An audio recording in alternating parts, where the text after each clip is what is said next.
아침 묵상은 8장 1절에서 17절까지 말씀인데요. 10절까지만 읽도록 하겠습니다. 함께 읽겠습니다. 그날 아하수에로 왕이 유다인의 대적 하만의 집을 왕후 에스더에게 주니라. 에스더가 모르드게는 자기에게 어떻게 관계됨을 왕께 아뢰었으므로 모르드게가 왕 앞에 나오니 왕이 하만에게서 거둔 반지를 빼어 모르드게에게 준지라.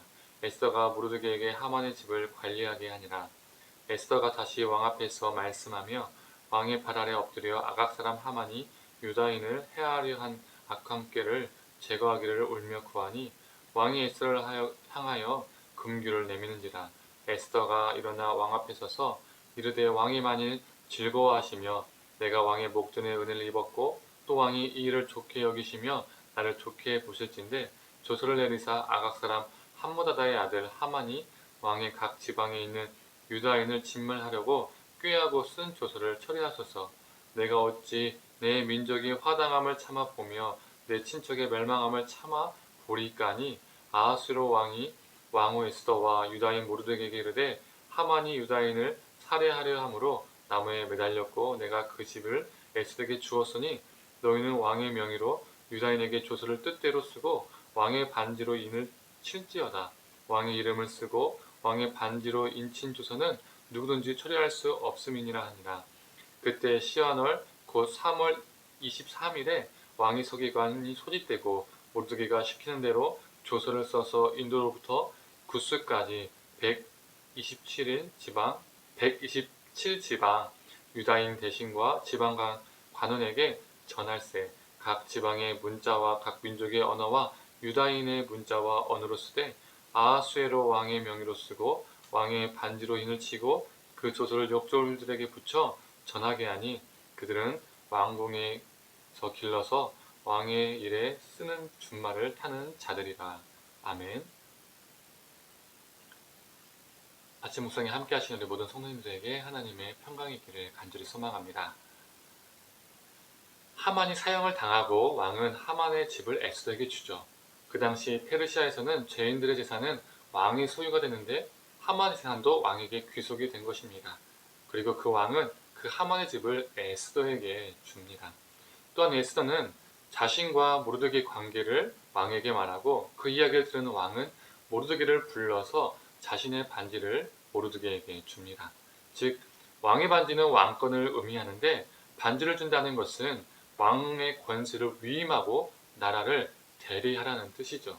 이처럼 자신과 모르드게에게, 에스더 자신과 모르드게에게 좋은 일이 생긴 겁니다. 모르드게가 하만의 그 자리에 앉게 되고 왕다움의 2인자가 된 것이죠. 그럼에도 불구하고 에스더의 마음은 편치가 않았습니다. 왜 그럴까요? 악한 음모를 꾸몄던 하만은 죽게 되었지만 아직 무엇이 남았습니까? 제국 곳곳에 있는 유대인 대학살이라는 조서에 담긴 명령이 아직 취소되지 않았기 때문입니다. 하만이 사형을 당한 것은 왕후를 범하려 한 죄, 그로 인한 반역죄로 죽은 것이지 유대인 학살 때문에 죽은 것은 아니기 때문에 아직 풀어야 할 과제가 남은 것입니다. 여전히 자신의 민족에게는 죽음의 그림자가 드리워져 있었습니다. 그래서 에스더는 왕에게 그 계획을 취소할 것을 울며 간절히 구합니다.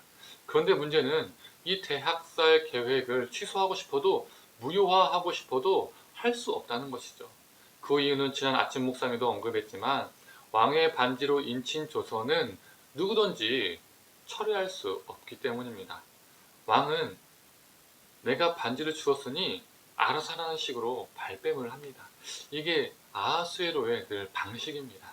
책임 회피하고 누군가가 알아서 하라는 거죠.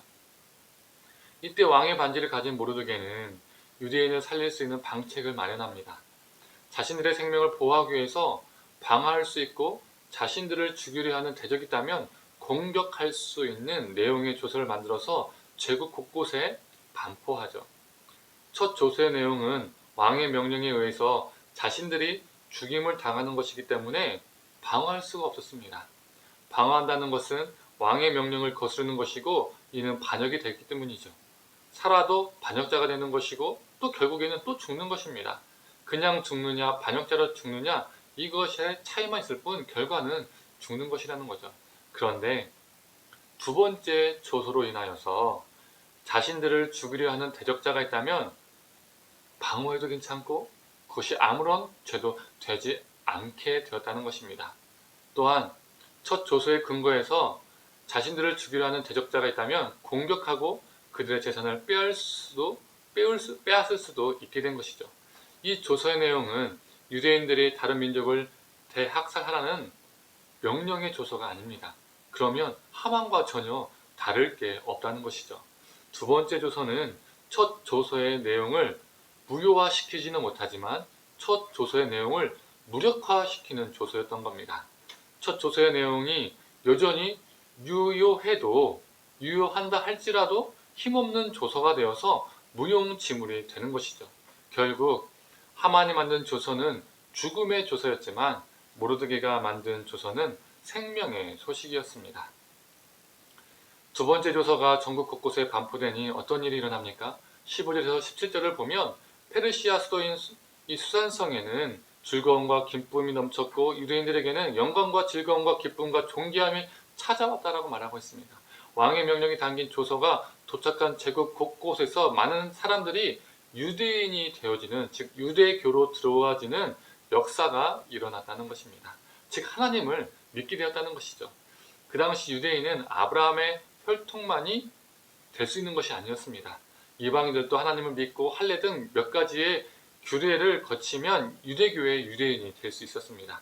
학자들의 주장에 의하면 실제로 할례를 받고 유대인이 된 걸 수도 있고 하나님을 믿는 경건한 이방인이 된 것일 수도 있고 유대인처럼 행동한 사람들도 있었을 것이다 라고 보고 있습니다. 중요한 것은 제국 곳곳에 수많은 사람들이 인간의 상식으로는 말도 안 되는 이 역전의 상황을 보고 실제 유대인이 되었든 경건한 이방인이 되었든 유대인처럼 행동을 했든 하나님의 역사를 보았다는 것입니다. 하나님을 믿는 자들이 생겼다는 것이죠. 사랑하는 성도님들, 우리는 오늘 본문을 통해서 두 가지 조서를 보게 되는 것이죠. 하만의 조서는 죽음의 소식이었고 유대인들에게 침통과 고통을 그리고 다른 이들에게는 어지러움과 소란을 주는 조서였습니다. 소식이었습니다. 그러나 모르드게의 조서는 생명의 소식이었고 유대인들에게는 구원과 기쁨과 즐거움을 그리고 다른 이들에게는 하나님의 역사하심을 경험케 하는 하나님의 역사 안으로 들어오게 하는 소식의 조서였습니다. 하나님의 구원 역사로 이끌었던 것이죠. 우리의 삶은 하만의 조서가 될 수도 있고 모르드게의 조서가 될 수도 있습니다. 우리는 어떠한 삶을 살고 싶으신지요? 우리의 삶이 하만의 조서처럼 죽음의 조서가 되지 않기를 소망합니다. 우리 삶이 모르드게의 조서처럼 생명의 소식이 되기를 간절히 원합니다. 그래서 많은 이들에게 구원과 참된 기쁨을 전하고 하나님의 생명의 역사로 인도하는 도구가 되기를 간절히 축원합니다. 기도하겠습니다. 하나님, 하만의 조서는 죽음의 소식이었고 많은 사람들에게 절망을 주고 제국 곳곳에 또 수상공 안에 소란과 어지러움을 주었지만 이 모르드게의 조서는 유대인들에게 또 많은 사람들에게 기쁨과 즐거움을 주었고 하나님의 역사로 들어오게 하는 생명의 소식이었음을 보게 됩니다. 하나님, 우리가 우리 인생을 살아가면서 우리 인생을 통해 무슨 조서를 쓸지 어떠한 조서로 우리 삶을 그려나갈지를 우리가 늘 생각하며 살게 하여 주시옵소서.